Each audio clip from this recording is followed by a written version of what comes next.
வணக்கம் மாணவர்களே, நாம் விஞ்ஞானம் ஆசிரியர் பிரேமகுமார். இன்று நாங்கள் ஆண்டு 6 பாடத்தில் வாழ்வுக்கு மின்சாரம் எனும் பகுதியின் மிகுதி வகுப்பை ஆரம்பிக்கப் போகின்றோம். அந்த வகையில் போன வகுப்பில் நாங்கள் பார்த்த விடயங்களை மேலோட்டமாக பார்த்து கொண்டு அடுத்த விடயத்துக்கு செல்வோம். போன வகுப்பில் உங்களுடைய புத்தகங்களை பாருங்கள். ஆண்டு 6 மாணவர்கள் உங்களுடைய புத்தகங்களை பார்க்கலாம். அந்த புத்தகத்தில் பொதுவாக சொல்லியிருக்கும் பாருங்க, நீங்க போட்டை பார்த்தீங்கன்னா தெரியும். நாங்கள் இலகுவாக்குறதுக்கு மின்சாரத்தை பயன்படுத்துகிற சந்தர்ப்பம் உண்டும், மின்சாரத்தை பயன்படுத்தாத சந்தர்ப்பம் உண்டும் இங்கே இருக்குது. அதாவது நாங்கள் போன வகுப்பில் பார்த்த விடயம் மின்சாரத்தை பயன்படுத்துகிற சந்தர்ப்பங்கள். சரி, அதாவது இது மின்சாரத்தை பயன்படுத்தாத சந்தர்ப்பம், இது மின்சாரத்தை பயன்படுத்துகிற சந்தர்ப்பம். அப்போ அந்த வகையில் மின்சாரத்தை பயன்படுத்துகிற சந்தர்ப்பமும் பயன்படுத்தாத சந்தர்ப்பத்தையும் பார்க்கல. இது இலகுவானதாக இருக்கும், இது கொஞ்சம் கடினமானதாக இருக்கும். சரி, அந்த விடயத்தை நாங்கள் போன வகுப்பில் பார்த்துனாங்க. அடுத்தது மின் உற்பத்தி செய்கிற முறைகள் அதுகளில் பார்க்கல. நாங்கள் பிரதானமாக சைக்கிள் டைனமோ தான் பிரதானமாக இங்கே உண்மையாக ஒரு மின் உற்பத்தி இதாக கருதப்படும். உதாரணமாக பாருங்கள், மின் உற்பத்தி பொருளாக நாங்கள் கருதுறது ஒரு சாதாரண சைக்கிள் டைனமோ. இந்த சைக்கிள் டைனமோ சைக்கிளில் நீங்கள் சில வழியில் காணப்பட்டிருக்கும். இதே மாதிரி பெரிய அளவில் செய்திருப்பாங்க. இப்போ எங்களோட இலங்கையில் மின் உற்பத்தி செய்கிறது அந்த சைக்கிள் டைனமோ ஒரு பெரிய அளவில் இருக்கும். அதாவது அவங்க டைனமோன்னு தான் அதை சொல்லுவாங்க. இந்த டைனமோவை பயன்படுத்தித்தான் அந்த மின்சாரம் உற்பத்தி செய்யப்படுது. அடுத்தது பார்த்தீங்கன்னா சூரிய மின்கலங்கள். அதாவது சூரிய மின்கலங்கள் அன்றைக்குள்ள எங்களுக்கு தெரியும் சூரிய சக்தியை பயன்படுத்தி செய்கிறது. அடுத்தது ரசாயன பொருட்களை பயன்படுத்தி செய்கிற ரசாயன கலங்கள், அதாவது உலர் மின்கலங்கள், டோர்ச்சில் பயன்படுத்தப்படுற பேட்டரியல், அது சம்பந்தமான சில விடயங்களை நாங்கள் படிச்சிருக்கிறோம். அடுத்ததாக ஒரு சின்ன பரிசோதனை ஒன்று படித்தோம். 2 தேசிக்காய்கள் எடுத்து, சரியா, 2 தேசிக்காய்கள் எடுத்து அதில் ஒன்றில் செப்பும் ஒன்றில் நாகமும் பயன்படுத்தி, அதாவது செப்பு தகடும் நாகத்தகட்டையும் ஒன்றாக இணைச்சிட்டு அதில் இருந்து நாங்கள் ஒரு கல்வனோமானி ஒன்றுக்கு இணைச்சு அந்த கல்வனோமானி சிறிய மின்னோட்டத்தை டக்குன்னு திரும்பலை காட்டும். இப்போ சிறிய மின்னோட்டத்துக்கு இது என்ன செய்யுமெண்டா, இது திரும்பிச்சுது. அந்த காட்டி உங்களுக்குள்ள திரும்பினபடினால நாங்கள் என்ன செய்தோம்டா, மின்சாரங்களை ரசாயன பொருட்களில் இருந்து உருவாக்கலாம். அதாவது தேசிக்காயில் காணப்படுற அமிலங்கள் அல்லது செப்பு நாக மின்வாய்கள் இவைகளை பயன்படுத்தி நாங்கள் உருவாக்கலாம்ன்றதையும் போன வகுப்பில் நாங்கள் பார்த்தோம். அடுத்ததாக நாங்கள் இன்றைக்கு பார்க்க போகிற விடயம் பிரதானமானது கம்பி சுருள் மூலம் மின்னை உற்பத்தி செய்தல். இது ஒரு மிக மிக முக்கியமானது. போன வகுப்பில் நாங்கள் பார்த்த விடயத்தின் ஒரு அடுத்த விடயமாக தான் இதை கருதுகிறோம். ஒரு கம்பி சுருள் ஒன்று எடுக்கப்படுது. ஒரு கம்பி சுருள், இது நாங்கள் ஒரு செப்பு கம்பியை பயன்படுத்தலாம். இந்த கம்பி சுருளை நாங்கள் எடுக்கிறோம். இது ஒரு சாதாரண ஸ்ப்ரிங் மாதிரின்னு சொல்லலாம். ஒரு கம்பி சுருளை எடுத்துட்டு அது பாருங்க, அவர் சொல்றார் தேவையான பொருள் பிவிசி குழாய் ஒன்று எடுக்கணும். ஏண்டா பிவிசி குழாய்க்கு மேலே நாங்கள் சுத்த போகிறோம். சரி, பிவிசி குழாய்க்கு மேலே அந்த கம்பியை சுற்றினோம்னு சொன்னால் எங்களுக்கு என்ன செய்ய மாட்டோம், ஒரு சுருள் மாதிரி வரும். சரிதானே? உண்மையாக நாங்கள் எப்படி செய்கிறாங்களா, ஒரு பிவிசி குழாய் இது, அதுக்கு மேலே நாங்கள் ஒரு கம்பியை சுற்றுறோம். சரியா? சாரி, இப்போ பிவிசி குழாய் நாங்கள் இப்படி ஒரு குழாய் எடுப்போம். பிவிசி குழாய், இது ஒரு பிவிசி குழாய். இந்த பிவிசி குழாய்க்கு மேலே இப்போ நாங்கள் என்ன செய்கிறோம், ஒரு செப்பு கம்பி ஒன்றை மேலே சுற்றுறோம். செப்பு கம்பியை நாங்கள் மேலே சுற்றுறோம். இப்படி செப்பு கம்பியை மேலே சுற்றும் போது இந்த செப்பு கம்பியை மேலே சுற்றிட்டு, சரியா, என்ன செய்கிறோம், இந்த பிவிசி குழாயை வெளியில் எடுக்கிறோம். பிவிசி குழாயை வெளியில் எடுக்க எங்களுக்கு எது மட்டும் மிஞ்சும், ஒரு சுருள் மட்டும் மிஞ்சும். எங்களுடைய நோக்கம் ஒரு சுருளை பெறுவது தான். சரியா? ஆகவே நாங்கள் இங்கே பிவிசி குழாயை பயன்படுத்துகிற நோக்கம் என்னத்துக்கண்டா, பிவிசி குழாயை பயன்படுத்துகிற நோக்கம் என்னத்துக்கண்டா, ஒரு சுருள் ஒன்றை பெறுவதற்கு. அப்போ சுருள் ஒன்றை பெற்றுட்டோம். அதாவது காவலிட்ட 3 மீட்டர் நீளமான செப்பு கம்பி. அது என்ன காவலிட்ட 3 மீட்டர் நீளமான செப்பு கம்பின்னு சொன்னால், இந்த செப்பு கம்பி காவலிடப்பட்டதுன்னு சொல்கிறார். செப்பு கம்பி காவலிடப்பட்டது. அது என்ன காவலிடப்பட்டதுன்னு சொல்லி நாங்கள் ஒருக்கா பார்க்க வேணும். ஏண்டா புத்தகத்தை நாங்கள் தனியாக படிக்கல, காவலிடப்பட்ட செப்பு கம்பி காவலிடப்பட்ட செப்பு கம்பி. அது என்ன காவலிடப்பட்ட செப்பு கம்பி என்று சொல்லி பார்க்கல, நாங்கள் இந்த செப்பு கம்பியை மட்டும் வெளியில் எடுக்கிறோம். சரியா? இப்போ படிக்கிற சுகத்துக்காக நான் என்ன செய்கிறேன், இந்த செப்பு கம்பியை சரியா ஒரு எடுத்து வெளியில் எடுத்து பார்க்குறேன், இன்னும் இந்த செப்பு கம்பிக்குள்ளே இருக்குது. சரியா? செப்பு கம்பி எடுத்து பார்க்கக்குள்ள உள்ளுக்குள்ள அந்த செப்பு கம்பி காணப்படுது. அதுக்கு மேலே ஒரு சாயம் பூசப்பட்ட மாதிரி ஒரு அவலரக்கு என்று சொல்லுகிற ஒரு பதார்த்தம் பூசப்பட்டிருக்கு. அந்த கம்பிக்கு மேலே சுற்றி ஒரு பதார்த்தம் பூசப்பட்டிருக்கு. அதுதான் காவலிடப்பட்டன்னு சொல்கிறது. அல்லது ஒரு பிளாஸ்டிக்கால் மூடி இருக்கலாம். உள்ளுக்குள்ளே பார்த்தீங்கன்னா எங்களுக்கு ஒரு செப்பு கம்பி உள்ளுக்குள்ளே இருக்கிறது தெரியும். ஆனால் வெளியில் என்ன இருக்கும், வெளியில் காவலிடப்பட்ட ஒரு காவலி இருக்கு. அப்போ இந்த கம்பிக்குள்ளே என்ன இருக்குது, ஒரு செப்பு கம்பி இருக்கு. அப்போ இதைத்தான் நாங்கள் என்ன சொல்லுவோம், காவலிடப்பட்ட கம்பி. அப்போ எங்களுக்கு பார்க்கும்போது என்ன எங்களுக்கு தெரியுமாண்டா, எங்களுக்கு பார்க்க இந்த வயரை பார்க்கல எங்களுக்கு என்ன தெரியுமாண்டா, எங்களுக்கு தெரியும் இந்த கம்பியில வெளி கவர் தான் எங்களுக்கு தெரியும். ஆகவே தான் இந்த கம்பிக்கு நாங்கள் என்ன பேர் சொல்கிறோம்டா, காவலிடப்பட்டன்னு சொல்கிறோம். காவலிடப்பட்டா அந்த மேலே காவலிடப்பட்ட அந்த கம்பி வந்து முன்ன கடத்தாது. காவலிட பதார்த்தம் இருக்கான மேலே தொட்ட கையால் தொட்ட அடிக்காது, கரண்ட் அடிக்காது. காவலிடப்பட்ட கம்பி. கம்பி எங்கே இருக்கு, இந்த இருக்கு, இதான் செப்பு கம்பி. செப்பு கம்பி இங்கே இருக்கு. காவல் எங்கே இருக்கு, வெளியில இருக்கு. இது காவல். என்னத்தால காவலிடப்பட்டிருக்கு, அது சில வழியில பிளாஸ்டிக்கா இருக்கலாம், அல்லது ரப்பரா இருக்கலாம், அல்லது அவலரக்கன்னு சொல்ற ஒரு சாயமா இருக்கலாம். அவலரக்கன்னு சொல்லுகிற ஒரு சாயமா இருக்கலாம். அப்ப உங்களுக்கு தெரியும் அந்த கம்பி உள்ளுக்குள்ள இருக்கு, அது காவலிடப்பட்டிருக்கு. ஆகவே காவலிடப்பட்ட கம்பி என்று சொல்லுவோம். ரைட்? அப்போ எங்களுக்கு ஒவ்வொரு இடமும் விளங்க வேணும்ன்றதுக்காக தான் நான் உங்களுக்கு விளங்கப்படுத்தினான். உங்களுக்கு தெரிய வேணும் காவலிடப்பட்ட கம்பி என்றா என்ன என்று விளங்க வேணும். அப்போ ஏன் அந்த புக்கில் வந்து எங்களோட புத்தகத்தில் வந்து ஏன் இந்த விடயம் தரப்பட்டிருக்கு அப்படின்னு சொல்லி உங்களுக்கு நீ ஒரு டவுட்டும் வரக்கூடாது. இங்கே சின்ன பிள்ளைகள் ஆண்டு தரம் 6 படிக்கிற பிள்ளைகளுக்கு வந்து காவலிடப்பட்ட கம்பி என்று சொன்னால் என்னன்றது இப்போ தெளிவாக விளங்கி இருக்க வேண்டதுதான் என்னுடைய எதிர்பார்ப்பு. அப்போ எங்களுக்கு காவலிடப்பட்ட கம்பி தந்துட்டார். காவலிடப்பட்ட கம்பி 3 மீட்டர் என்றால் உங்களுக்கு தெரியும். ஏன்னா உங்களுடைய இடுப்பு சைஸ் அளவுக்கு வரும் ஒரு மீட்டர்ன்றது கிட்டத்தட்ட 100 சென்டிமீட்டர். அதில் 3 மீட்டர் எடுக்க வேணும். அதை விட சட்டக்காந்தம் நாங்கள் எதிர்பார்க்கறது வந்து உங்களுக்கு தெரியும். காந்தத்தை பொதுவாக நாங்கள் பயன்படுத்துறது வந்து இங்கே சட்டமான ஒரு வடிவத்தில் இருக்கும். சரியா? சட்டக்காந்தம் சொல்றது வந்து ஒரு கனவுரு வடிவத்தில் இருக்கும். ஒரு சிறிய கனவுரு வடிவத்தில் பெரும்பாலும் இந்த சட்டக்காந்தம் காணப்படும். இதில் நாங்கள் கனவுரு வடிவத்தில் இருக்க கடைகளில் விற்கிறாங்க.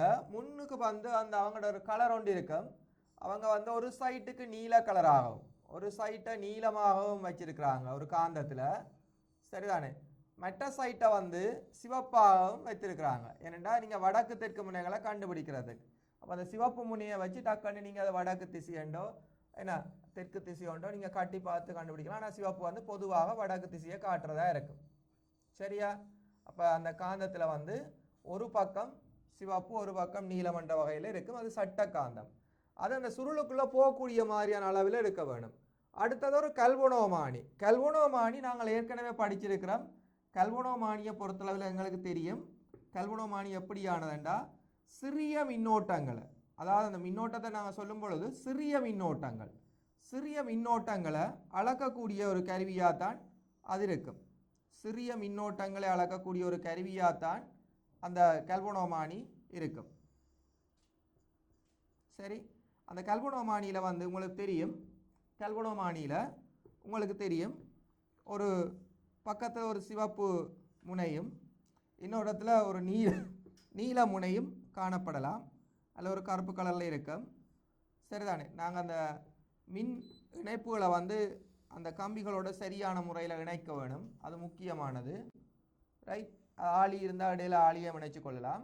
இந்த கல்வனோமானிக்கு இணைச்சிருக்கிறோம். கல்வனோமானியுடைய தொழில் என்னென்னு கேட்டால் கல்வனோமானி இந்த கல்வனோமானியின் தொழில் சிறிய மின்னோட்டங்களுக்கு உணரக்கூடியது. சிறிய மின்னோட்டங்களை உணரக்கூடியது.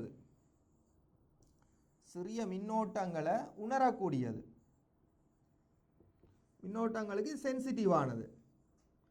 சரியா, சிறிய மின்னோட்டங்களை உணரக்கூடியது. அப்போ உணரக்கூடியதாக இருக்கிறபடினால என்ன செய்யும், அதில் வந்து இருக்கிற முள்ளு வந்து சின்ன மின்னோட்டத்துக்கும் அசையக்கூடியதாக இருக்கும். இப்போ நாங்கள் வேறு மானிகளை பயன்படுத்துறதில்லை, சிறிய கல்வனோமானியை பயன்படுத்தும் போது சிறிய மின்னோட்டங்களை இது என்ன செய்யும், அதாவது உணரக்கூடியதாக இருக்கும், எங்களுக்கு தெரியும். இப்போ நாங்கள் இந்த காவலிடப்பட்ட கம்பியை பிவிசி குழாயின் மேலே சுருள் வடிவில் சீராக சுற்றுங்கள். ரைட், இப்போ நீங்கள் பொதுவாக என்ன பார்த்தீங்கன்னா தெரியும், இந்த பரிசோதனை பிள்ளைகள் நாங்கள் என்ன செய்ய போகிறோம்னு சொன்னால், சரிதானே, இப்போ உங்களுக்கு நான் காட்டுற விடயம் என்னென்றால், ரைட், அப்போ இந்த பரிசோதனையில் வந்து தம்பி, அதாவது நீங்கள் கவனிக்கலாம், உள்ள காவலி பூச்சை அகற்றுங்கள். சில வகையில் அவலரக்கு பூசி இருந்தால் நான் ஏற்கனவே சொன்ன மாதிரி அந்த அகற்றி போட்டு இப்போ இந்த தொடுக்கும் கம்பியை பயன்படுத்தி இணைத்து கல்வனோமானியுடன் இணையுங்கள். அப்போ நாங்கள் நினைச்சா என்ன செய்யலாம், இதை வந்து தொடுக்கும் கம்பி என்று சொல்கிறது என்ன அப்படின்னு சொல்லி பார்க்க வேணும். உதாரணமாக தொடுக்கும் கம்பி என்றது இந்த பகுதியிலிருந்து இந்த பகுதி வரைக்கும் தொடுக்கும் கம்பி. இது சாதாரணமாக நீங்கள் அந்த மின் இணைப்புகளுக்கு பயன்படுத்துகிற கம்பிகளை பயன்படுத்தலாம். இது தொடுக்கும் கம்பி. இந்த சாதாரணமாக தொடுக்கும் கம்பியில் வந்து சாதாரணமாக எங்களுக்கு ஒரு பிளாஸ்டிக் பதார்த்தம் தான் மேலே கவரிடப்பட்டிருக்கு. ஆனால் இந்த சுருளில் காவலிடப்பட்ட சுருளில் ஒரு பெயிண்ட் மாதிரி பூசப்பட்டிருக்கும். காவலிடப்பட்ட அந்த சுருளை நாங்கள் சொல்லலாம் அவலரக்கு பூசியன்னு சொல்லலாம். ஒரு சாயம் பூசப்பட்டிருக்கும் அவலரக்கு. இதை சொல்கிறது வைண்டிங் கோயில் அப்படின்னு சொல்லுவாங்க. அவலரக்கு பூசப்பட்ட கோயில், பூசப்பட்ட சுருளன்னு சொல்லலாம். இந்த சுருளில் வந்து உள்ளுக்குள்ள தனிச்சப்பு இருக்கும், வெளியில் பெயிண்ட் பூசி இருக்கும். அப்போ இங்கேயும் வந்து நாங்கள் என்ன செய்ய வேண்டி இருக்குமெண்டா, இந்த பகுதிகளில் இந்த செப்பு கம்பியோட இணைப்பொண்டை ஏற்படுத்த வேண்டி இருக்கும். அதாவது அவர் சொல்லுற இடம் வந்து இந்த இடம். அதாவது அவர் சொல்லுற இடம் வந்து நீங்கள் மெயினாக இந்த செப்பு கம்பிகளை இணைக்கிற இடங்கள் வந்து கல்வனோமானியில் இருந்தாலும் இந்த இடங்கள் அந்த அவலரக்கு பூசின கம்பி இருக்கிற இடங்கள் இருக்குது. இதுதான் இந்த அவலரக்கு பூசின கம்பி மேலே இருக்கிற கம்பி. அந்த கம்பிக்குள்ளே இருந்து என்ன செய்யட்டாம், அதுக்குரிய செப்பு கம்பியை சுரண்டி போட்டு வெளியில் எடுங்கோ. இதுக்குள்ளே இருக்கும் ஒரு செப்பு கம்பி இருக்கும், அதே இணையுங்கோ. இதுக்குள்ளே இருந்தும் பெயிண்டை பூசி எடுத்து வெளியில் எடுங்க அந்த செப்பு கம்பியை. அதே மாதிரி இந்த செப்பு கம்பியையும் வெளியில் எடுங்கோ. இந்த ரெண்டு செப்பு கம்பிகளும் வந்து என்ன செய்யும்னு சொன்னால் இணைக்கப்பட்டிருக்கும். இப்போ உங்களுக்கு மின்னோட்டம் பாயிரத்துக்கு வடிவாக ஒரு பூரண சுற்று கிடைச்சிருக்கு. இப்போ என்னுடைய நோக்கம் என்னவா இருந்ததுண்டா, இந்த பரிசோதனையை நீங்கள் செய்கிறதுக்கு எப்படி உங்களை வழிகாட்டலாம். அந்த அடிப்படையில் நீங்கள் முதல்ல சொன்னால் நீங்கள் சாதாரணமாக ஒரு பிவிசி குழாயை எடுக்கிறீங்க. அந்த பிவிசி குழாயை வந்து எடுத்துட்டு அந்த பிவிசி குழாய்க்கு மேலே என்ன செய்கிறீங்க, ஒரு பிவிசி குழாய்க்கு மேலே செப்பு கம்பியை சுற்றி ஒரு சுருளொண்டை கொண்டு வாரீங்க. அந்த சுருளை பயன்படுத்தி இணைக்கிறீங்க. அந்த சுருளுக்குள்ளே வந்து பார்த்தீங்கன்னு சொன்னால் ஒரு செப்பு கம்பி இருக்கும், அதை சுரண்டி வெளியில் எடுக்கிறீங்க. ரைட், அந்த செப்பு கம்பியை கொஞ்சம் வெளியில் தெரியாக்குறீங்க. பிறகு தொடுக்கிற கம்பிகளை வச்சு இணைச்சு கல்வனோமானியோட இணைக்கிறீங்க. கல்வனோமானியோட இணைச்சிருக்கிறீங்க. அந்த கல்வனோமானியோட இணைச்சிட உடனே என்ன செய்யும், அந்த கல்வனோமானி அந்த மின்னோட்டத்தை கடத்தி வேலை செய்யும். ரைட், இப்போ நீங்கள் செய்கிற பரிசோதனையை தொடங்குவோம். இப்போ நாங்கள் எல்லாம் செய்துட்டோம். எங்களுக்கு சுருள் கிடைச்சிட்டுது, காந்தம் கிடைச்சிட்டு, கல்வனோமானி எல்லாம் இணைச்சிருக்கிறோம். கல்வனோமானியும் சில வகையாக கல்வனோமானியை வந்து ரெண்டு வகையான கல்வனோமானி இருக்கும். இப்போ உதாரணமாக இதில் வந்து பார்த்தீங்கன்னா இந்த உள்ளுக்குள்ளே வச்சா பிறகும் இந்த பாருங்கள், இந்த படத்தில் உங்களுடைய புத்தகத்தில் இருக்கிற படத்தை பாருங்கள். புத்தகத்தில் இருக்கிற படம் இந்த உள்ளுக்குள்ளே வச்சா பிறகும் இந்த அதாவது காந்தம் சுருளுக்குள்ளே சாதாரணமாக இருக்குது. அந்த டைம்லேயும் இந்த முள்ளு வந்து காட்டுறது போல் ஒரு உணர்வு இருக்குது. ஆனால் உண்மையாக இது வந்து உண்மையாக சொல்ல வேண்டிய விடயம், இந்த புக்கில் காட்டப்பட வேண்டிய விடயம் என்னென்னா, மையப்பூச்சிய கல்வனோமானி என்று சொல்லியிருக்க வேணும். மையப்பூச்சிய கல்வனோமானி என்றா என்ன நடக்கும் என்று சொன்னால், மையப்பூச்சிய கல்வனோமானி அண்டா என்ன நடக்கும், அந்த ஆரம்பத்தில் அதில் வந்து சைவரில் நடுவுதான் இருக்கும் கல்வனோமானி. அந்த படத்தை வந்து மேலே காட்டியிருக்கிறார் பாருங்க, மையப்பூச்சிய கல்வனோமானி இந்த இருக்கு. அதாவது இந்த இதில் காட்டியிருக்கிறது வந்து வடிவா உங்களோட புத்தகத்தை பார்த்தீங்கன்னா தெரியும், சைவர் இதில் மார்க் பண்ணியிருக்கிறார்.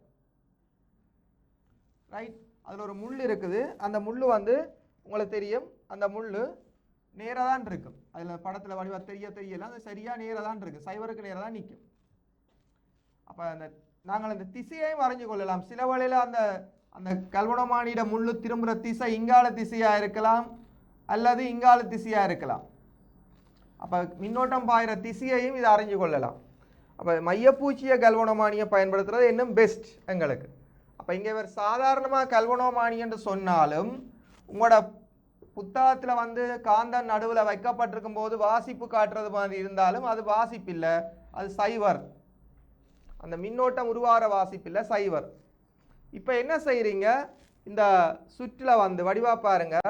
இப்போ நாங்கள் என்ன செய்கிறோம், இந்த பரிசோதனையை பார்க்குறோம். இந்த பரிசோதனையில் வந்து வடிவா கவனிங்க, சுருளுக்கு முன்னால் காந்தம் இருக்குது, அந்த காந்தத்தை உள்நோக்கி கொண்டு போகிறோம். இந்த காந்தத்தை உள்நோக்கி அசைக்கிறோம். காந்தத்தை உள்நோக்கி அசைக்கல கல்வனோமானியில் என்ன மாற்றம் ஏற்படுதுன்னு பார்க்குறோம். காந்தத்தை உள்நோக்கி அசைக்கல கல்வனோமானியில் என்ன மாற்றம் ஏற்படுதுன்னு பார்க்குறோம். கல்வனோமானியில் ஏற்படுற மாற்றம் எப்படி இருக்குதுன்னு பார்த்தா அதில் வடிவ தெளிவாக காட்டுறார். அந்த கல்வனோமானி காந்தம், அதாவது காந்தம் வந்து முன்னோக்கி அசைக்கப்படும் போது அந்த கல்வனோமானி என்ன செய்யுதுண்டா, அந்த கல்வனோமானியில் இருக்கிற அந்த காட்டி முள்ளு, கல்வனோமானியில் இருக்கிற அந்த காட்டி முள்ளு எங்கே நோக்கி அசையுதுன்னா அது இப்படி நோக்கி அசையுது. ஏன், இந்த இந்த காந்தம் இங்கே நோக்கி அசையும் போது சுருளுக்குள்ளே வந்து சுருளை நோக்கி காந்தம், இதில் சுருள் இருக்குது, இந்த சுருள் இருக்கும்போது இந்த சுருளை நோக்கி இப்படி விரையக்கில் சுருளுக்குள்ளே அசையும் போது இந்த கல்வனோமானி திரும்பல் இங்கே நோக்கி இருக்குது.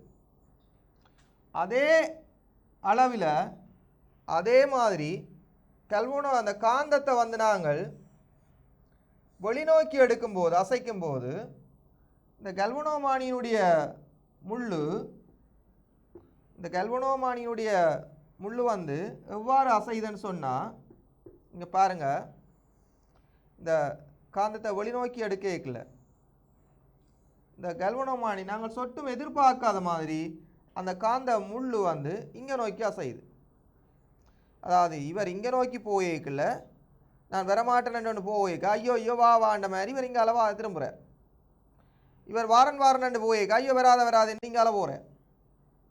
பாருங்கள், காந்தத்தை கொண்டு போயிருக்கல அப்பால் போகிறார். அப்போ காந்தம் சொல்லுது, அப்போ சரி நான் போகிறேன்னு திரும்பி போயிருக்க, திருப்பி ஓடியாரார், காந்தத்தை நோக்கி வாரார். அப்போ இதில் எங்களுக்கு என்ன தெரியுதுண்டா, காந்தத்தை உள்நோக்கி கொண்டு போயிருக்கல ஒரு திசையிலையும் வெளிநோக்கி கொண்டு வரைக்க ஒரு திசையிலையும் உள்ளுக்குள்ளே காட்டி அசைகிறபடினால, கல்வனோமானியினுடைய காட்டி அசைகிறபடினால நாங்கள் ஒரு முடிவுக்கு வாரம். என்ன முடிவுக்கு வாரம் என்றதுதான் நீங்கள் முக்கியம். நாங்கள் என்ன முடிவுக்கு வாரம், அதாவது எங்களுடைய பரிசோதனையிலிருந்து நாங்கள் ஒரு முடிவுக்கு வர வேணும். என்ன முடிவுக்கு வாரம்ண்டா, நாங்கள் வார முடிவு, அதாவது காந்தம் ஒன்று கடத்தி ஒன்றுக்குள்ளே போயேக்குள்ள செல்லும் பொழுது அந்த காந்தத்துக்குள்ளே ஏதோ நடந்து மின்னோட்டம் உருவாக்கப்படுது. அதை காந்த விசை கோடுகள் வெட்டுப்படுதுன்னு பெரிய வகுப்புகளில் படிப்பாங்க. நான் சின்ன பிள்ளைகளான உங்களுக்கு என்ன தெரியணும்டா, இந்த சுருளுக்கு இடையில் காந்தம் அசையக்குள்ள மின்னோட்டம் தூண்டப்படுது. உண்மையாக இது ஏன் உங்களுக்கு இந்த பாடத்தில் சொல்கிறாருண்டா, உங்களுக்கு அவர் சொல்கிறதுக்கு ஒரு காரணம் இருக்குது. உண்மையாக பார்த்தீங்கன்னா ஒரு டைனமோ எடுத்தீங்கன்னா இந்த டைனமோவுக்குள்ள காந்தம் ஒன்று வைக்கப்பட்டிருக்கும். சில வழியில் நடுவில் காந்தம் இருக்கும், சுருள் வந்து வெளியில் இருக்கும். சுருள் வந்து இப்படி வெளியில் இருக்கும். இப்போ உங்களுக்கு விளங்கட்டும், உங்களுக்கு விளங்குறதுக்காக சொல்கிறேன், உங்களுக்கு விளங்குற மாடலுக்காக சொல்கிறேன், சரியா? உங்களுக்கு விளங்குறதுக்காக சொல்கிறேன். இப்படி ஒரு மாடலில் இருக்குது. அப்போ என்ன நடக்குமெண்டா, இதுக்குள்ளே காந்தம் இருக்குது. இதுக்குள்ளே காந்தம் இருக்குது. ஒன்று சிவப்பாக இருக்குது, ஒன்று நீலமாக இருக்குன்னு வைங்க. அப்போ இந்த காந்தம் ஒன்று எங்களோட இந்த மேலே சில்லு சுற்றும் போது, இந்த தலை வந்து சுற்றும் போது, இந்த டைனமோட தலை, இது ஒரு டைனமோ, இது டைனமோ. இந்த டைனமோ வந்து சுற்றும் போது உள்ளுக்குள்ளே என்ன நடக்குது? இங்கே நடக்கிறதா நடக்குது. என்னது? காந்தம் உள்ளுக்குள்ளே, கடத்தி ஒன்று உள்ளுக்குள்ளே போய் ரெண்டு பேரும் அசையக்குள்ள மின்னோட்டம் தூண்டப்படுது. அப்போ இந்த பாடத்தில் இருந்து நாங்கள் என்ன விஷயத்துக்கு விளங்குறோம்டா, சரியா, என்ன விடயத்தை நாங்கள் விளங்குறோம்டா, காந்தத்தை பயன்படுத்தி செப்பு கம்பிகளை பயன்படுத்தி நாங்கள் என்ன செய்யலாம்? மின்னோட்டத்தை உருவாக்கலாம்னு படிக்கலாம். அதாவது போன வகுப்பில் நாங்கள் படித்த விடயம் பார்த்தீங்கன்னா, தேசிக்காயை பயன்படுத்தி, அதாவது தேசிக்காய்களை பயன்படுத்தி நாங்கள் மின்னோட்டத்தை உருவாக்குறத பற்றி பார்த்தினாங்க. அதாவது ரசாயன பொருட்களை பயன்படுத்தி பார்த்தினாங்க. இப்போ இன்றைக்கு பார்க்குறோம் மின்காந்தம், அதாவது மின் சக்தி, காந்த சக்தியை பயன்படுத்தி, அதாவது மின்காந்தம் என்று சொல்லலாம் அல்லது காந்தத்தை பயன்படுத்தி என்று சொல்லலாம். சரியா? மின்காந்த சக்தி இதுகளை பயன்படுத்தி நாங்கள் மின்னை உருவாக்குற விதத்தை பற்றி படிக்கிறோம். சரியா? அப்போ இது ரெண்டு விடயமும் எங்களுக்கு தெரிஞ்சிருக்கும். அப்போ பிள்ளைகள் உங்களுக்கு தெரியும், நாங்கள் என்ன பார்த்து தம்பி கவனியுங்கோ. அதாவது என்ன, மின்னோட்டம் என்றது ரசாயன பதார்த்தங்களை பயன்படுத்தியும் கண்டுபிடிக்கலாம். சரியா? மின்னோட்டம் என்றது ரசாயன பதார்த்தங்களை பயன்படுத்தியும் கண்டுபிடிக்கலாம். அதே நேரம் காந்தம் மின் என்பவற்றை பயன்படுத்தியும் கண்டுபிடிக்கலாம். ரெண்டு முறையில் நாங்கள் பயன்படுத்தி கண்டுபிடிக்கலாம். அதாவது என்ன படிச்சிருக்கிறோம்? மின்னோட்டம் என்றது வந்து எப்படி பயன்படுத்தக்கூடியது? ரசாயன பொருட்களை பயன்படுத்தி தேசிக்காயிலேருந்து செய்கிறோம். அதே மாதிரி அடுத்த கட்டம் தான் என்ன செய்கிறோம்? மின் சுருள்கள், அதாவது செப்பு கம்பிகளையும் காந்தங்களையும் பயன்படுத்தி மின்னை உருவாக்குறோம். அந்த முறை வந்து இதில் பயன்படுது, டைனமோக்களில் பயன்படுது. காந்தமும் கம்பிகளும் வச்சு அசைகிற முறை வந்து டைனமோக்களில் பயன்படுது. தேசிக்காயிலிருந்து மின்னோட்டம் எடுக்கிறது சாதாரணமாக நாங்கள் பயன்படுத்துகிற டோர்ச் பேட்டரிகள், பென் பேட்டரிகள், சின்ன பட்டன் பேட்டரிகள் என்று சொல்லுகிற உலர் மின்கலங்கள், அதுகளில் வந்து ரசாயன சக்தியை பயன்படுத்துகிறோம். அதாவது காந்த சக்தியை பயன்படுத்தி செய்கிறோம், ரசாயன பொருட்களை பயன்படுத்தி ரசாயன சக்தியை பயன்படுத்தியும் செய்கிறோம். இப்போ அந்த அடிப்படையில் பார்த்தீங்கன்னா இங்கே ஒரு விடயம் தந்திருக்கிறார்.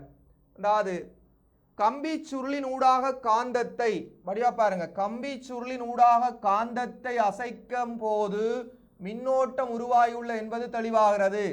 மின்னோட்டம் சைக்கிள் டைனமோ, நீர்மின்வல நிலையம், காற்று மின்வல நிலையம் ஆகியவற்றின் உற்பத்தி செய்யப்படுகிறது. அதாவது காற்று மின்வெளி நிலையமாக இருந்தால் என்ன, எங்கேயா இருந்தாலும் இந்த டைனமோ தான் பயன்படுத்தப்படுது. உதாரணமாக நீங்கள் பாருங்கள், நான் ஒரு டைனமோவை கீறி உங்களுக்கு இந்த விடயத்தை விளங்கப்படுத்துகிறேன். சரியா? ஒரு டைனமோவை வரைந்து பயன்படுத்தினா தான் உங்களுக்கு விளங்கும். பாருங்கள் எப்படி இந்த முறையை செய்கிறோம்ண்டு. முதல்ல நாங்கள் ஒரு டைனமோவை வரைந்து கொள்வோம். அதாவது தரம் 6 மாணவர்கள்ட வாழ்வின் மின்னோட்டம் என்ற பாடத்தை பற்றி தான் நாங்கள் படித்து கொண்டிருக்கிறோம். இந்த வாழ்வின் மின்னோட்டம் என்ற பாடத்தில் நாங்கள் படிக்கிற விடயம் என்னென்னா, இந்த டைனமோவில் இருந்து மின்னோட்டம் உருவாகிறத பற்றி பார்க்குறோம். மின்னோட்டத்துக்காக இந்த டைனமோ இப்படி சுழற விதத்தை பார்க்குறோம். டைனமோனுடைய தலை வந்து சுழறுது. சரி, இதை சுழரும் போது என்ன நடக்குதுன்னு சொன்னால், இந்த டைனமோவில் இருந்து கரண்ட் வருகுது. ரைட்? டைனமோவில் இருந்து கரண்ட் வருது. வேணுமெண்டா நாங்கள் இந்த கரண்டை வந்து என்ன செய்யலாம், போஸ்ட்டுகள், அதாவது சின்ன சின்ன போஸ்ட்டுகள் இருக்கலாம் வச்சு நாங்கள் ஊருக்கு சப்ளை பண்ணலாம். சரியா? ஊரில் வந்து லைட்டுகள் எல்லாம் போடுறதுக்கு இது உதவி செய்யுது. இது இந்த டைனமோலேருந்து வர கரண்ட். சரியா? டைனமோலேருந்து வர கரண்ட் வந்து ஊர் முழுக்க கரண்டை கொண்டு வருது. அப்போ இலங்கையில் வந்து இந்த டைனமோலேருந்து தான் மின்னோட்டத்தை பிறப்பிக்கிறாங்க. அப்போ அந்த டைனமோலேருந்து மின்னோட்டத்தை பிறப்பிக்கிறதா இருந்தால் அந்த டைனமோலேருந்து என்ன முறையில் செய்கிறாங்கன்னு பாருங்கள். இந்த டைனமோக்களில் வந்து சுழலிகள் என்று ஒரு அதாவது ஒரு காற்றாடிகள் மாதிரி ஒன்று இணைக்கப்பட்டிருக்கு. சரியா? இந்த டைனமோவில் வந்து சுழலிகள் என்று சொன்னால் எப்படி இருக்குமெண்டா, சும்மா ஒரு சுழலிகள் காற்றாடி மாதிரி இருக்கும். ரைட்? இந்த காற்றாடிகள் மாதிரி ஒரு அமைப்புகள் இருக்குது. இப்போ ஒரு நீரை நாங்கள் வந்து மேலே இருந்து கீழே நீரை வந்து இந்த இடத்துல நீர் வந்து மேலே இருந்து விழுகுது. அப்போ நீர் வந்து பெருமளவு நீர்வீழ்ச்சியாக வந்து மேலே விளையக்கில் என்ன செய்யும்டா இந்த டைனமோனுடைய தலை சுழலும். இந்த டைனமோனுடைய தலை சுழலும், தலைப்பகுதி சுழலும். உள்ளுக்குள்ளே என்ன நடக்கும்? உள்ளுக்குள்ளே ஒரு காந்தம் இருக்குது, எங்களுக்கு தெரியும். உள்ளுக்குள்ளே ஒரு காந்தம் இருக்கு. அந்த காந்தம் என்ன செய்யும்? செப்பு கம்பி சுருள்களுக்கு இடையில இருந்து அசையும். உள்ளுக்குள்ளே வந்து செப்பு கம்பி சுருள்களுக்கு இடையில இருந்து அது அசையும். இது அசையும், இந்த செப்பு கம்பி சுருள்களுக்குள்ள இருந்து இது அசையும். அப்போ நாங்கள் இதில் இந்த என்ன விடயத்தை படிக்கிறோம்? இந்த உள்ளுக்குள்ளே இருந்து எங்களுக்கு மின்னோட்டம் கிடைக்குது. அப்போ நீர்மின் சக்தி என்றா இங்கே நீரை பயன்படுத்துகிறோம், இங்கே வந்து நீரை பயன்படுத்துகிறோம். இதே இது வந்து காற்றாடியாக இருக்கணும்னு சொன்னால் காற்றை பயன்படுத்தி சுற்ற பண்ணின வேண்டாம். உதாரணமாக பாருங்க, இப்போ காற்று வீசுதுன்னு வைப்போம். இங்கே வந்து காற்று வீசுது, இங்கே காற்று.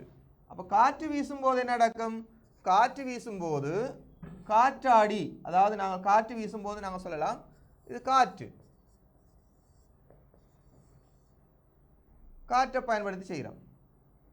இதே மாதிரி சும்மா சொல்லுவோம், ஒரு பாத்திரம் ஒன்று எடுப்போம், சரியா? ஒரு பாத்திரம் ஒன்றுக்குள்ள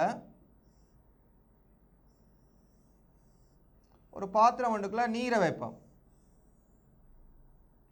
பாத்திரம் ஒன்றுக்குள்ள நீர், பெருமளவு நீர் இருக்குது, இதுக்கு முழுக்க நீர் தான் இந்த பாத்திரத்துக்கு. இதை சூடாக்குறோம், இதை வெப்பப்படுத்துகிறோம். இந்த பாத்திரத்தை என்ன செய்கிறோம்? தண்ணியை வச்சு சூடாக்குறோம், தண்ணியை சூடாக்குறோம். இதில் வந்து இருக்கிறது நீர், இது வெப்பம். வெப்பத்தை கொடுக்க என்ன செய்யும்? இந்த வெப்பம் காரணமாக இதுக்குள்ள இருந்து என்ன வருமெண்டா நீராவி வெளியேறும். எதுக்கு இருந்து வெளியேறும்? இந்த இதுக்குள்ள இருந்து நீராவி வெளியேறும். நீராவி வெளியேற என்ன செய்யும்? நீராவி இந்த காற்றாடியை சுற்ற செய்யும். அதே நேரம் காற்று வேணுமெண்டா காற்றும் காற்றாடியை சுத்த செய்யும். இதெல்லாம் ஒரே நேரத்தில் செய்கிறதில்ல, தனித்தனியாக தான் செய்கிறோம். நான் என்ன சொல்ல வாரேன்டா, என்னுடைய நோக்கம் என்னவா இருக்குதுன்னு சொன்னால், அதாவது காற்றை பயன்படுத்தி செய்யலாம், நீரை பயன்படுத்தி செய்யலாம், அல்லது எரிபொருளை பயன்படுத்தி, சரியா, எரிபொருளை பயன்படுத்தி மின்னோட்டத்தை உற்பத்தி செய்யலாம். நாங்கள் காற்றின் சக்தியை பயன்படுத்தினால் என்ன, நீரின் சக்தியை, நீரின் இயக்க சக்தியை பயன்படுத்தினால் என்ன, எரிபொருள் சக்தியை பயன்படுத்தினால் என்ன, எங்களுக்கு மின்னை தருபவர் இவர் மட்டும்தான். யார்? டைனமோ. டைனமோ ஒருவர் தான் இங்கே முக்கியமான ஆள். அப்போ டைனமோ தான் மிகவும் பிரதானமான ஆள். அப்போ இதில் இந்த எங்களுக்கு என்ன விளங்குது? இதில் இந்த எங்களுக்கு என்ன விளங்குதுன்னு சொன்னால், எங்களுக்கு விளங்கக்கூடிய விடயம் என்னவா இருக்குதுண்டா, நாங்கள் நீர்மின் சக்தியை பயன்படுத்துகிறோம், நீரின் இயக்க சக்தியை பயன்படுத்துகிறோம், காற்றின் இயக்க சக்தியை பயன்படுத்துகிறோம், நீரின் இயக்க சக்தியை பயன்படுத்துகிறோம், நீரின் இயக்க சக்தி அதை பயன்படுத்துகிறோம். நீரின் இயக்க சக்தி, நீர்வீழ்ச்சி என்று சொல்கிறது, சரியா, இயக்க சக்தி. நீரின் இயக்க சக்தி என்றது நீர்வீழ்ச்சி, அங்கே பயன்படுத்துகிறோம். காற்றின் இயக்க சக்தி, காற்றின் இயக்க சக்தியை பயன்படுத்துகிறோம். என்ன, அதே மாதிரி அனல் மின் நிலையம்னு சொல்கிற அனலின் வெப்பம், அதாவது அனல் அல்லது வெப்ப சக்தியை பயன்படுத்தி செய்கிறோம். வெப்ப சக்தியை பயன்படுத்தி நாங்கள் என்ன செய்கிறோம்? டைனமோவின் சுழலியைத்தான் சுற்ற பண்ணுறோம். எதை பயன்படுத்தியும்? எங்களுடைய மின் முதல், அதாவது எங்களுடைய மின் முதல் டைனமோ தான். டைனமோவில் இருக்கிற சுழலிகள் தான் சுற்றுகின்றது. அப்போ டைனமோகளில் இருந்தான் கரண்ட் வருது. சில பிள்ளைகளுக்கு இலங்கையில் நீர்மின் சக்தின்னு சொன்னால் சில பிள்ளைகள் நிற்குது தண்ணிக்குள்ள இருந்து எடுக்கிறதாக்க வேண்டி. இல்லை, நீர்மின் சக்தின்னு சொன்னால் நீரின் இயக்க சக்தியை, நீரை விழ பண்ணி அந்த டைனமோவை தான் சுத்தம் பண்ணுறது, சரியா? அந்த அடிப்படையில் நீங்கள் பார்த்தீங்கன்னா இப்போ உங்களோட புத்தகத்தில் பாருங்க, நீ சிறிய நீர்மின்வெளி நிலையம் ஒன்றை அமைப்போம். அது எப்படின்னு சொல்கிறார். தேவையான பொருட்கள் சிறிய மின் மோட்டார், ஒளிகாலும் இருவாயு. ஒளிகாலும் இருவாயு என்றது ஒரு சிறிய மின்குமிழ். அது என்ன, கல்வனோமானி, தக்கை, யோகட் கரண்டி, வெற்றுப்பேனை, குழாய் இவ்வளத்தையும் பயன்படுத்தி நீங்கள் என்ன செய்ய போகிறீங்கன்னா ஒரு நீர்மின் உற்பத்தி ஒன்றை செய்ய போகிறீங்க, சரியா? அந்த படம் உங்களுக்கு தெளிவாக தந்திருக்கிறார். அப்போ நான் அதை திருப்பி இதில் வரைய தேவையில்லை, சரியா? இங்கே பார்த்தீங்கன்னா தெரியும் யோகட் கரண்டிகள் தான் இது. எது யோகட் கரண்டி? பார்ப்போம், யோகட் கரண்டியை பார்ப்போம். யோகட் கரண்டி என்றது அவர் சொல்கிறது வந்து ரைட், இதுதான் யோகட் கரண்டி. முதல்ல ஒரு பொருளாக பார்ப்போம். சிறிய மின் மோட்டார், சிறிய மின் மோட்டார் தான் எங்களுக்கு தேவை. சரியா? ஒளிகாலும் இருவாயு, ஒரு சிறிய பல்ப் ஒன்று எங்களுக்கு தேவையாக இருக்கும். சரியா? சிறிய பல்ப் ஒன்று, ஒளிகாலும் இருவாயு. மற்றது கல்வனோமானி, கல்வனோமானியும் எங்களுக்கு இதில் தெரியும். சரியா? கல்வனோமானியும் எங்களுக்கு இதில் தெரியக்கூடியதாக இருக்குது. ரைட், அடுத்தது தான் கல்வனோமானி.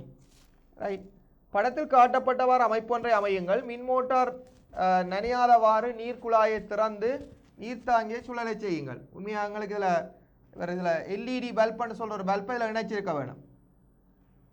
இணைச்சிட்டு இந்த மோட்டரை வந்து நாங்கள் மின் மோட்டார் இந்த இருக்கு, மின் மோட்டார் இந்த இருக்கு,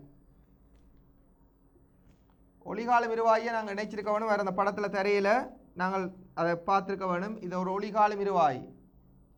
இப்போ தண்ணி எதுக்கு மேலே சிந்த விடையக்கில் இந்த யோகட் கரண்டி மேலே இந்த இது அந்த மோட்டார் சுற்றும் போது இங்கே வந்து கரண்ட் வரும் அல்லது கல்வனோமானியில் மின்னோட்டம் வர்றதை நாங்கள் அவதானிக்கக்கூடியதாக இருக்கும். சரியா? ரைட், இனி நாங்கள் பிரதானமான ஒரு விடயத்தை வந்து பார்க்க வேணும். இலங்கையில் மின் உற்பத்தி செய்யப்படுற முறைகள், இலங்கையில் மின் உற்பத்தி செய்யப்படுற முறைகள், அந்த முறைகளை வந்து இங்கே நாங்கள் வடிவாக பெரிதாக்கி பார்ப்போம். சரியா? இலங்கையில் மின் உற்பத்தி செய்யப்படுற முறைகள். நீர்மின்வெள நிலையம், அதாவது நீர்மின்வெள நிலையம் என்று சொல்கிறது என்ன? நான் ஏற்கனவே சொல்லியிருக்கிறேன். நீர் மின்வெள நிலையம்.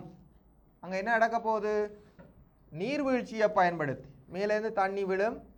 அந்த காற்றாடிகள் வந்து பொருத்தப்பட்டிருக்கும் டைனமோவுக்கு பொருத்தப்பட்டிருக்கும். டைனமோவில் இருந்து மின்னோட்டம் பெறும். அந்த மாதிரி நீர்த்தாரை என்றால் நீரை ஓட செய்கிறது மூலம் சுழலியை சுழலை செய்யும். அதாவது சுழலி என்றது வந்து இங்கே நாங்கள் பொருத்தி இருக்கிற சுழலிகள், இதை வந்து சுழலின்னு சொல்லுவோம். அந்த காற்றாடியை நாங்கள் சொல்லுவோமே, அது சுழலி. அந்த மின் பிறப்பிக்கப்படும். இது வந்து பொதுவாக பார்த்தீங்கன்னா மலை நாடுகளில் தான் இது சாத்தியம். மலை நாடுகளில் என்ன செய்ய வேண்டாம், பெரிய மலையாக இருக்கும், அங்கே வந்து நீர்த்தேக்கங்களை உயரத்தில் தேக்கி வச்சிருக்கலாம். உயரத்தில் நீரை தேக்கி வச்சிருந்தா, நீர்த்தேக்கங்களில் இருந்தால் அந்த நீரை வழிந்தோட விடும்போது அது ஏராளமான சக்தியோட அந்த நீர் வந்து மிக உயரத்தில் இருந்து வரும்போது நாங்கள் அங்கே சுழலிகளை வந்து பயன்படுத்திக்கல, சுழலிகளை வந்து நாங்கள் பயன்படுத்தின வேண்டாம், அந்த சுழலிகள் வந்து நல்ல ஸ்பீட்டாக சுற்றும். சரியா? அந்த சுழலிகள் வந்து எங்கள் டைனமோண்டோட இணைச்ச வேண்டாம், அந்த டைனமோண்டோட இணைக்கிறோம். இது டைனமோண்டோ எங்களை இணைச்சா எங்களுக்கு வியவாக இருக்கும். அப்போ கொத்மலை என்ற இடம் மலைநாட்டில் இருக்குது. விக்டோரியா, ரந்தனிகலை, என்ன ரன்தம்ப, ரன்தெனிகலை, அபடீன், இதில் இல்லாதகள் எல்லாம் வந்து உங்களுக்கு தெரியும் என்ன, நீர்மண்டு மின்வெள நிலையங்கள். இதை நாங்கள் முதலே டிஸ்கஸ் பண்ணிட்டோம், முதலே நாங்கள் இதை பற்றி கதைச்சிருக்கிறோம். இந்த டைனமோவை சுற்றுறதுக்கு தண்ணியை சூடாக்கி அதிலேருந்து வர்ற நீராவியை பயன்படுத்தியும் சுழலியை சுழலை செய்யலாம். சரியா? அப்போ அந்த அடிப்படையில் அனல் மின் நிலையம் என்று சொல்கிறது வந்து அனல்ண்டா மின், அதாவது வெப்பம், எரிபொருளை பயன்படுத்துறது. இது வந்து உண்மையாக இருக்கிற நுரைச்சோலை என்ற இடம், இது புத்தள பகுதியில் காணப்படுது. இது வந்து கொதிநீராவியினால் சுழலியை சுழலை செய்து அதனுடன் மின்பிறப்பாக்கியை இணைத்தல். அதே மாதிரி எரிபொருளினால் செயற்படும் மின்வெள நிலையம், அதாவது இதுவும் அதே மாடல் தான். எரிபொருளினால் செயற்படும் மின்வெள நிலையம் என்ஜின் மூலம் டைனமோவை சுழற்று, அதாவது டைனமோவை சுற்றுற என்ஜின் தான் அங்கே சுற்றும். அதுக்குள்ள என்ஜினுக்குள்ள பெட்ரோலோ டீசலோ விட வேணும். அதில் வந்து கலனி டீசல், எரிபொருள்ன்றது பெட்ரோல் டீசலை பயன்படுத்துறது இங்கே பயன்படுத்தப்படும். அனல் மின் நிலையத்தில் நிலக்கரிகள் பயன்படுத்தப்படும். இங்கே வந்து பயன்படுறது நிலக்கரி பயன்படுத்தலாம், கோல் நிலக்கரி பயன்படும். சரி, அந்த பொதுவாக நாங்கள் இந்த நிலக்கரிகளை வந்து புகையிரதங்களில் வந்து முந்தி பயன்படுத்தினவங்க. காற்று மின்வெள நிலையம், இது வந்து பொதுவாக அம்பாந்தோட்டையில் பெரிய பெரிய காற்றாலைகள், என்ன பெரிய காற்றாடிகளை பயன்படுத்தி பெரிய ஒரு கோபுரம் மாதிரி கட்டி அதில் காற்றாடிகள் இருக்கும். அந்த காற்றாலைகள் என்ன செய்யும்னா சுற்றும். அந்த காற்றாலைகளில் டைனமோவை பொருத்தி இருக்கிறாங்க. அந்த டைனமோவை பொருத்தினோட என்ன செய்யும், அந்த காற்றாலைகளை டைனமோ பொருத்தி விட்டோன்னா அந்த டைனமோல இருந்து கரண்ட் எங்களுக்கு ஊர் முழுக்க போகும். அது செய்கிற இடம் வந்து அம்பாந்தோட்டை. சரியா? அப்போ எங்களுக்கு இந்த விடயங்கள் எல்லாம் தெளிவாக எங்களுக்கு தெரிய வேணும் எந்தெந்த இடத்துல எது நடக்குதுண்டு. சரியா? அடுத்த விடயத்துக்கு வருவோம். ரைட். இலங்கையில் நீர்மின் நிலையத்தை அறிமுகப்படுத்தியவர் அதாவது இலங்கையில் ஒரு என்ஜினியர் ஒரு ஆள் தான், திரு விமல சுரேந்திரா ஆவார். இலங்கையின் முதலில் அமைக்கப்பட்ட நீர்மின் நிலையத்தின் அவரின் பெயரே அமைக்கப்பட்டிருக்கு. அதாவது விமல சுரேந்திர மின்வெளி நிலையம் என்று சொல்லி ஒருங்கிணைக்கப்பட்டிருக்கு. இலங்கை வந்து உங்களுக்கு தெரியும், இலங்கையில் வந்து எங்களுக்கு இலங்கையை பொறுத்தளவில் என்ன, இலங்கையில் வந்து எங்களுக்கு பெரும்பாலும் எங்களுக்கு கிடைக்கிற ஒரு சந்தர்ப்பம் என்ன, இலங்கையில் மத்திய பகுதியில் வந்து பார்த்தீங்கன்னா என்ன, இலங்கையில் மத்திய பகுதியில் வந்து எங்களுக்கு நிறைய என்ன இருக்கும், இந்த மலைகள் இருக்கும். இங்கே வந்து மலை வீழ்ச்சி அதிகம், இங்கே வந்து மலை வீழ்ச்சி அதிகமாக இருக்கும். எங்கே மத்திய பகுதிகளில் மலை வீழ்ச்சி அதிகமாக இருக்குது. அது உயரமான இடத்துல சேமிக்கப்பட்டிருக்கிறபடினால இவங்க என்ன செய்தாங்க, மலையில் வந்து என்ன ஒரு மலையில் வந்து மலைநாட்டை பொறுத்தளவில் மலையில் நீரை சேமித்து வச்சிருக்கிறது மேலே. சரியா? நீரை சேமித்து வச்சுட்டு அந்த நீரின் அழுத்த சக்தின்னு சொல்லுவாங்க. அது உங்களுக்கு இப்போ தரம் 6ல் உங்களுக்கு தெரிய சான்ஸ் இல்லை. நீரின் அழுத்த சக்தியை பயன்படுத்தி அழுத்த சக்தியை இயக்க சக்தியாக மாற்றுறது. அது அந்த தூரத்து மேலே இருந்து மலைநாட்டில் இருந்து விழுவும் தானே. அப்போ நாங்கள் என்ன செய்கிறோம், இங்கே வந்து ஒரு டைனமோவை பொருத்தின வேண்டாம். என்ன, இதில் ஒரு டைனமோவை பொருத்தின வேண்டாம். என்ன செய்ய வேண்டாம், இந்த டைனமோ வந்து சுழன்று உங்களுக்கு பெரிய ஒரு மின்னோட்டத்தை தரும். அப்போ இவர் தான் யோசிச்சார், என்ன, இந்த விமல சுரேந்திர யோசிச்சார் என்னண்டு, எங்கட நாட்டுக்கு என்ன எது நல்ல சிறப்பானது, நீர்மின்வெளி நிலையம் சிறப்பானது யோசிச்சார். நீர்மின்வெளி நிலையம் சிறப்பானது யோசிக்கிறார். நீர்மின்வெளி நிலையம். சரியா? அவர் அதை யோசிச்சுத்தான் என்ன செய்தார், இந்த மலைநாட்டில் வந்து இந்த நீர்மின் நிலையத்தை உற்பத்தி செய்தார். உலகின் சில நாடுகளில் மின் உற்பத்தியை மேற்கொள்ள அணுவின் கடல் அலைகள், சூரிய ஒளி சக்தி முதல்களும் பயன்படுத்தப்படுகின்றன. எஸ், அதாவது உங்களுக்கு தெரியும், ஜப்பானில் கூட கிட்டத்தட்ட அந்த கடல் அலை வந்து ஒரு சுனாமி மாதிரி ஒன்று வரைக்குள்ள அவங்களோட கடற்கரையில் கட்டப்பட்டிருந்த ஒரு அணு உலை, மின் அணு உலை.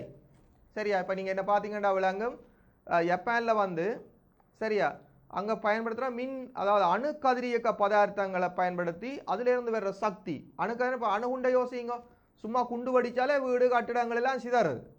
அப்போ அணுகுண்டா அது அவ்வளோ ஒரு பெரிய, அப்போ அந்த பதார்த்தம் வந்து சரியான 2 நகரங்களே அழிச்சிருக்கு. ஜப்பானை வந்து 2ஆம் உலக போரில் போட்ட அணுகுண்டால் அந்த 2 நகரங்களே, ஹிரோஷிமா நாகசாகி இந்த நகரங்களே அழிஞ்சு போயிட்டு. அப்போ அந்த மாதிரி நகரங்கள் அழிகிற அளவுக்கு பவர் கூடின அந்த சக்தியை இவங்க என்ன செய்கிறாங்க, மின் சக்தியாக மாற்றலாம்னு சொல்லிட்டு என்ன செய்கிறாங்க, அதை அதுலேருந்து வர்ற வெப்ப சக்தியை பயன்படுத்தி டைனமோக்களை சுட்ட பண்ணி, சரிதானே, அந்த டைனமோக்களை இப்போ நீராவியை பயன்படுத்தி என்ன நீரை சூடாக்குறது, நீரை சூடாக்க நீராவி வரும். நீராவி வந்தோடனே என்ன செய்யும், அந்த நீராவியை பயன்படுத்தி சுழலிக்கு கொடுக்குறது, அந்த குழாயை கொண்டு போய் அந்த சுழலி என்ன செய்யும், அதை சுற்றினோன்னா கரண்ட் வரும். அப்போ அணுமின் சக்தியை பயன்படுத்த எங்கட இலங்கையை பொறுத்தவரை அணுமின் சக்தியை பயன்படுத்தலைன்னா சிலவளை வெடிச்சுன்னா இலங்கையை கடலுக்குள்ள போயிடும். சரிதானே? அப்போ இலங்கையில் அணு சக்தியை பயன்படுத்தலாம். உதாரணமாக ரஷ்யாவில் கூட செர்னோபிள்ன்ற ஒரு இடத்துல வந்து ஒரு அணு மின் உற்பத்தி நிலையம் வெடிச்சது, விபத்து ஏற்பட்டது. அது அந்த இடங்களில் வந்து என்ன செய்யணும்னா விபத்தினால அந்த சூழலில் இருக்கிற அங்கிகள் எல்லாம் தாவரங்கள் எல்லாம் அழிஞ்சே போயிடும். சில வழியில் ஊனமான குழந்தைகள் கூட சந்ததியாக பிறந்து கொண்டு இருக்கு. அப்போ எங்களுக்கு அந்த நாட்டுக்கு உற்பத்தி சரி வராது. எங்களோட நாட்டில் சுற்றி வர கடல் இருக்கிறபடியாக கடல் அலைகளை பயன்படுத்தியும் அல்லது காற்றாடிகளை காற்று வீசுகிறபடியால் காற்று சக்தியை பயன்படுத்தியும், வருடத்தில் பெரும்பாலான பகுதி வந்து மழை வீழ்ச்சி இருக்கிறபடினால அந்த மழை நீரை சேமித்து மலைநாடுகளில் சேமித்து அந்த நீர்வீழ்ச்சியை பயன்படுத்தி மின்னை உற்பத்தி செய்கிறதுனாலையும் எங்களோட நாட்டில் மின் உற்பத்தி செய்யப்படுது. சரியா? இது எங்களுக்கு தெரிஞ்ச ஒரு சிறிய விடயம். இதே மாதிரி நாங்கள் இன்னும் ஒரு விடயத்தை நாங்கள் இங்கே கவனிக்க போகிறோம். இதுதான் அடுத்ததாக நாங்கள் படிக்கிற பாடம், எளிய மின்கலம் ஒன்றை அமைத்தல். எளிய என்று சொன்னால் எங்களுக்கு தெரிய வேணும், எளிய என்று சொன்னால் இலகுவான ஒரு இலகுவான மின்கலம். நாங்கள் இந்த இலகுவான மின்கலத்தை அமைக்கிறதுக்கு எங்களுக்கு காரணமாக இருந்ததுக்கு 2 பொருள் இருக்குது. ஒன்று வந்து தேசிக்காய் தான். என்ன தேசிக்காயில் என்ன இருந்துச்சுன்னு ஒருத்தர் யோசிச்சார், அடா தேசிக்கால என்ன இருந்துச்சு, அதில் ஒரு அமிலம் தான் இருந்துச்சு. என்ன அமிலம்? சித்ரிக் அமிலம். என்ன? Right, okay. அப்போ தேசிக்காயில் ஒரு அமிலம் இருந்தாண்டா ஏன் நாங்கள் ஒரு அமிலத்தை எடுத்து செய்யலாது அப்படின்னு சொல்லி போட்டு இவர் ஆய்வு கூடத்தில் ஒரு அமிலம் ஒன்று எடுத்தார். அந்த அமிலத்துக்கு பேர் ஐதரோகுளோரிக் அமிலம். அந்த தேசிக்காயில் செய்த மாதிரியே இங்கே வந்து இருக்கிறார். இது ஐதரோகுளோரிக் அமிலம் எடுக்கலாம், அல்லது இவர் வந்து எடுத்தது ஐதான சல்பூரிக் அமிலம். சரியா? இவர் உங்களோட சிலபஸில் வந்து இருக்குது ஐதானண்டா தண்ணி, அதாவது கொஞ்சம் சரிவில்லை, ஐதான தண்ணி சேர்ந்துருக்கு, ஐதான சல்பூரிக் அமிலம். ஒரு கொஞ்சம் தண்ணி எடுத்து அந்த தண்ணிக்குள்ள கொஞ்சம் அமிலத்தை சேர்த்துருக்குறாங்க. சரியா? ஐதான சல்பூரிக் அமிலம். இந்த ஒரு அமிலம் ஒன்று இதுக்குள்ள எடுத்து வச்சிருக்கிறாங்க. வச்சுட்டு அந்த அமிலத்துக்கு வச்சது மட்டும் இல்லை, ஒரு செப்பு தகடை இல்லை செப்பு கம்பி மாதிரி ஒன்று எடுத்தாங்க. இதை வந்து செப்புன்னு சொன்னாங்க. செப்பு தகடு. அதே மாதிரி இன்னொன்று எடுத்தாங்க, நாகத்தகடு. அதுக்கு பேர் நாகமண்டு சொல்கிறது. நாகமண்டா பாம்பு இல்லை, இது நாகமண்டு சொல்கிற ஒரு உலோகம். பேட்டரியை உரிச்சிங்கன்னா வெளியில் தெரிகிற உலோகமாக இருக்கும், உலர் மின்கலங்களில் பொதுவாக இருக்கும். இப்போ இதுக்கு என்ன செய்தாங்க, ஒரு மின் குமிழொண்டை இணைக்கிறாங்க. சரிதானே? ஒரு மின் குமிழொண்டை எடுத்து அந்த மின் குமிழை இணைக்கிறாங்க. மின் குமிழை ஒன்றை எப்படி இணைக்கிறாங்க? வயர் ஒன்றை பயன்படுத்த வேணும். அப்போ அவங்க அதுக்கு வயர் எடுத்து, சரியா, ஒரு வயர் ஒன்றால் எங்களுக்கு சரியான பொருத்தமான முறையில் அதை இணைக்கிறாங்க. இணைச்சு அவங்க சொட்டும் எதிர்பார்க்காத அளவுக்கு என்ன அவங்களோட இடத்துல அதுலேருந்து வெளிச்சம் வந்துச்சு. சரியா? ஒரு அமிலத்துக்குள்ள இருந்து சாதாரணமாக அவங்க எதிர்பார்க்காத அளவுக்கு வெளிச்சம் வந்துச்சு. அதாவது அமிலத்தை பயன்படுத்திக்கல செப்பையும் நாகத்தையும் பயன்படுத்தி ஒரு சுற்றி செய்யக்கல இங்கே வந்துச்சு. அப்போ இவங்க யோசிச்சாங்க, என்ன அடா இது ஒரு எளிமையான விஷயமா போயிட்டு, அதால் அவங்க இந்த இதுக்கு பேர் வச்சாங்க எளிய மின்கலம். இந்த எளிய மின்கலத்தில் இருந்து, அதாவது சாதாரணமாக இந்த ஆய்வுக்கூடத்தில் யாரும் செய்யலாம். என்னண்டு ஐதான சல்பூரிக் அமிலத்தை எடுக்கிறது, செப்பை நாகத்தையும் எடுத்துட்டு நினைச்சு விட்டா வரும். சரி, ஒரு ஆள் கேட்குறார், இந்த இதில் கரண்ட் வருதுன்னு சொல்லி உங்களுக்கு எப்படி தெரியும் அப்படின்னு ஒரு ஆள் கேட்குறார். அப்போ நான் சொல்கிறேன், கரண்ட் வருதா? இல்லை, அந்த கரண்ட் வர்றதை எப்படி அறிய வேலை உங்களுக்கு? நான் சொல்கிறேன் கல்வனோமானி. Right, okay. அப்போ அவர் சொல்கிறார் என்னடா, கல்வனோமானியை எடுத்துகிட்டு வர சொல்கிறார். சரியா? அப்போ நாங்கள் கல்வனோமானி எடுத்தாச்சு. கல்வனோமானியை எடுத்துகிட்டு வந்து இணைக்கிறோம் இல்லை கல்வனோமானியை. ரைட், கல்வனோமானி இந்த வயரை இணைச்சா நாங்கள் எதிர்பார்க்கல, ஷா இங்கேயும் வந்து இதுக்கு இருக்கிற அந்த முள் காட்டி அசையுது. அப்போ நாங்கள் கல்வனோமானியை இணைச்சா என்ன, மின்குமிழை இணைச்சா எங்களுக்கு மின்னோட்டம் வரும். அப்போ எளிய மின்கலம்ன்றதும் எங்களுக்கு தெரியும். அடுத்தது ரசாயன கலங்கள். அப்போ சில வழியில் அந்த கல்வனோமானி அந்த எளிய மின்கலங்களை செய்யக்கில் வந்து நாகத்தகடு கரையும் சின்ன குமிழிகள் எல்லாம் தோன்றும். அது டீச்சர்ன உதவியோடான் செய்ய வேணும். அடுத்தது வந்து ரசாயன கலங்கள். இது நீங்கள் ரசாயன கலம்ண்டா ஃபோனுக்குள்ளே இருக்கும். ஃபோனுக்கு இருக்கிறது எல்லாம் வரும். என்ன இதில் ரசாயன கலங்கள்ன்றது ஒரு மின்கலம் தான். ரசாயன மின்கலங்கள். ஆனால் நாங்கள் படிக்கிறதுல என்னன்னு சொல்லுவோம், ரசாயன மின்கலங்கள் என்று சொல்லாமல் ரசாயன கலங்கள் என்றே சொல்கிறது. சரியா? ரசாயன மின்கலங்கள். இதில் சில கலங்களை என்ன செய்யலாம் வேண்டாம், பாவிச்சிட்டு அப்படி எறிஞ்சிட்டு போயிடலாம். சில கலங்களை இப்போ பார்த்தீங்கன்னா அது வந்து முதன்மை கலங்கள், பாவிச்சிட்டு எறிஞ்சிட்டு போக வேண்டியதான் முதன்மை கலங்கள். பொதுவாக நீங்கள் உங்களோட வீடுகளில் நீங்கள் பயன்படுத்துகிற பேட்டரிகள் வந்து நார்மலாக இப்படி பேட்டரிகள் இருக்கும். இந்த பேட்டரிகள் வந்து என்ன செய்யும்னு சொன்னால், இல்லை சயண்ட் அடையாளங்கள் இருக்கும். சில வழியில் இப்படி பெட்டியான பேட்டரிகளும் இருக்குது. நான் சில பார்த்துருக்குறேன்.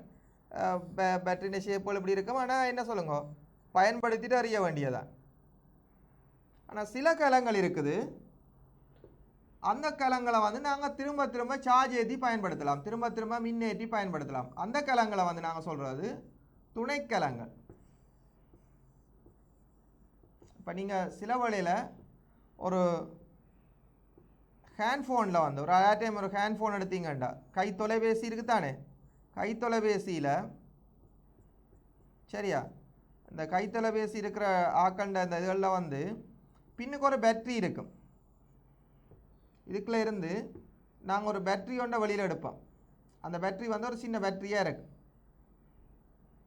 சரியா இதில் ஒரு சின்ன அடையாளம் ஒன்று இருக்கும் இது ஒரு பேட்ரி இது வந்து தொலைபேசி இருக்கும் இதுலேயும் சும்மா சகச அடையாளங்கள் மாதிரியெல்லாம் இருக்கும் இதுக்கு நாங்கள் என்ன செய்கிறோம் வீட்டில் இருக்கிற ப்ளக் இருக்குதானே வீட்டில் வந்து நாங்கள் இந்த வீட்டு சுவரில் இருக்கும் அந்த ப்ளக் ஓட்டையில் வந்து சார்ஜர் ஒன்றை பொருத்தி ரைட் சார்ஜர் ஒன்றை பொருத்தி வயரை கொண்டு வந்து அடித்து விட்டோம்டா எங்களுக்கு இந்த சார்ஜர்லேருந்து கரண்ட் வரும் வந்து இங்கே வரும் நாங்கள் பாவிச்சுட்டு முடிஞ்ச உடனே திருப்பியும் பாவிக்கலாம் சார்ஜ் ஏற்றி பாவிக்கலாம் அந்த கலங்கள் துணைக்கலங்கள்னு சொல்லுவோம் அப்போ கலங்களை பயன்படுத்தும் போது ரசாயன பதார்த்தம் விரயமாகி காலம் செல்லும் போது செயலிழந்து விடுகின்றது முதன்மை கலங்கள் என்ன செய்யும் செயலிழந்து விடும் சரியா உதாரணமாக உலர்கலம் என்றால் நாங்கள் வீட்டில் பயன்படுத்த காஞ்சி போனது கை கடிகாரம் மின்கலம் அதாவது திரவம் இல்லை இதுக்குள்ள